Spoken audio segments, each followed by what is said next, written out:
When we last saw Rutgers Stadium last November, the Scarlet Knights went out with a bang by upsetting West Virginia. That was when Rutgers Stadium looked like this. And then after demolition, this. And now... Well, Doug, we're standing at what should be the entrance to Rutgers Stadium, a spectacular view as you're going to come into the RU Stadium. And what a first impression it's going to make.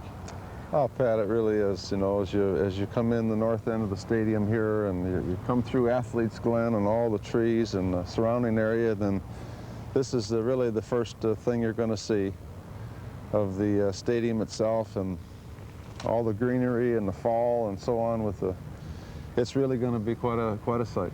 Must be really exciting as the head coach of the football program as this stadium comes online and watching it grow from day to day.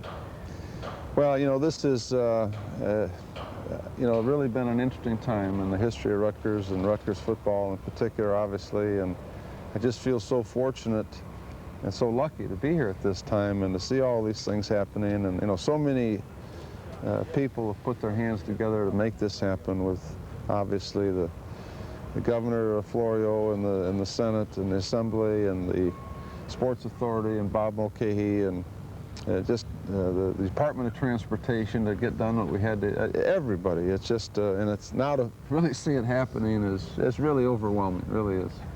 Doug, we have a roof line going around here. This is going to be a concourse area for the fans? Absolutely, and this is going to go all the way around the stadium. And of course, in the concourse area, about half of it, the half closest to the seats themselves, will be all the concessions and the restrooms and novelty shops and so on. Of course, the other half is the open walking area to get to the seats and so on, as it's framed right at the main entrance to the stadium. And I guess we got about a third of it done right now, but goes all the way around, and it's going to be terrific and really frames the stadium beautifully. Doug, one of the great things about this stadium is that it's going to be real grass. Oh, absolutely, and you know, this is the Garden State. We're not going to have any of that artificial stuff in here, and you know, the field it will be about 12 inches, when it's completed, will be about 12 inches higher than what it is right now. That's the topsoil off our old stadium, which has been saved, and that will all be purified and mixed with a special sand mixture base, and the turf, the sod that will be put down has already been planted, and it's all a mixture. And it's, you know, when we started this whole project, you know, I called George Toma in Kansas City, who was the groundskeeper there, and asked him if he would consider being a consultant on the field itself, and he said he would. But he said, you know, you got the best guy in the world right there on your campus, and Dr. Endyke is our consultant on the field itself, and he really knows what he's doing when it comes to grasses and turf and drainage, and he's one of the most expert people in the world, in fact, on that, and right here from Cook Ag School, and so we're gonna have a great playing surface itself, that's for sure. Well, there'll be some drainage, etc., but no track around the field. Here we are, front row, and I don't mean a Bob Uecker front row seat, in the end zone. Right on top of the action. That's the whole idea. All the great football stadiums I've been in have all been, people are right on top of it, and that's what really makes it exciting for the fans and the players, and I think everybody, and we've certainly have been able to achieve that here. And of course, we're building you know, as part of this whole project, we're building a separate track, and which we need badly. And here, and of course, a soccer and a lacrosse stadium, which is really just about completed now. So our whole plant is, I think, spectacular for our athletics here at Rutgers. And we have so many good athletes in our state, not just football, but all sports. And we're going to be very, very proud of what we can offer right here. Tell us a little bit about what's going to happen on the other side of the stadium.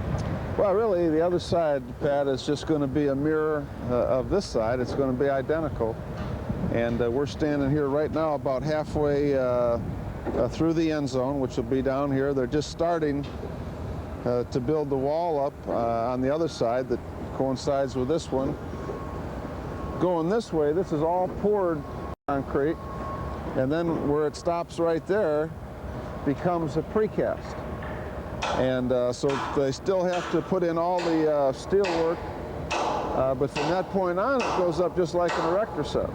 This is a precast concrete slab set. That's right. The huge sections of the stands and concrete, a lot of them have already been poured and done, and they'll be shipped. They'll be coming right up the turnpike, and you know, it's hard to envision right now, but you really won't be able to tell the difference from this side, from the poured concrete to the precast. You won't be able to tell the difference at all. Doug, what about the open end of the stadium where the scoreboard is right now? What are your plans there? Well, you know, we thought we had a great scoreboard before, but now, frankly, the stadium kind of dwarfs this scoreboard, so we're looking at potentially putting a new scoreboard in and doing a great job of landscaping. It's beautiful anyway in the fall with all when the leaves change and everything else, and now we want to do a great job of landscaping the open end of the stadium, having that as a room for overflow. Let people sit up in the grass, not weeds this time, and I think it's just going to be spectacular. Doug, we're going to get a bird's eye view of this. Have you been up here yet? Yeah, this is my first time. This is really exciting, I tell you. It's going to be great to see exactly. All these seats in this upper deck are going to be great seats, and all have chair backs, and you know, they're all prime seats. Really going to be something. First time up here. Doug, what a spectacular view, and this is about where the upper deck seats are going to be, just where the area is open right now, right. The superstructure coming down, but you're paying for a football game and a spectacular view of New Brunswick. Unbelievable. You're going to be able to see the Raritan River. You're going to be able to see the campus in the fall of the year with all the leaves. And we really think that even from the actual very top of the upper deck, you're probably going to be able to see Raritan Bay. And you know, hopefully they'll see a good football team way below them playing down there too and winning some games. But what a view. It's just spectacular. I'm going to max it out as high as this baby will go. I think it's like 96 feet. This is okay with me. We're plenty high. Doug, here we are from our bird's eye view, and what do we see in the distance there?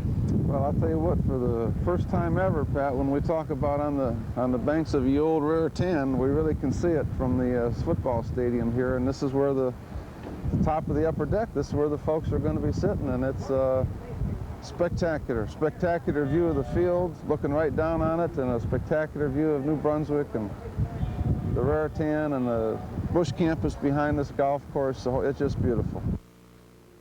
Well, thanks to all the gang out there for helping us get those views.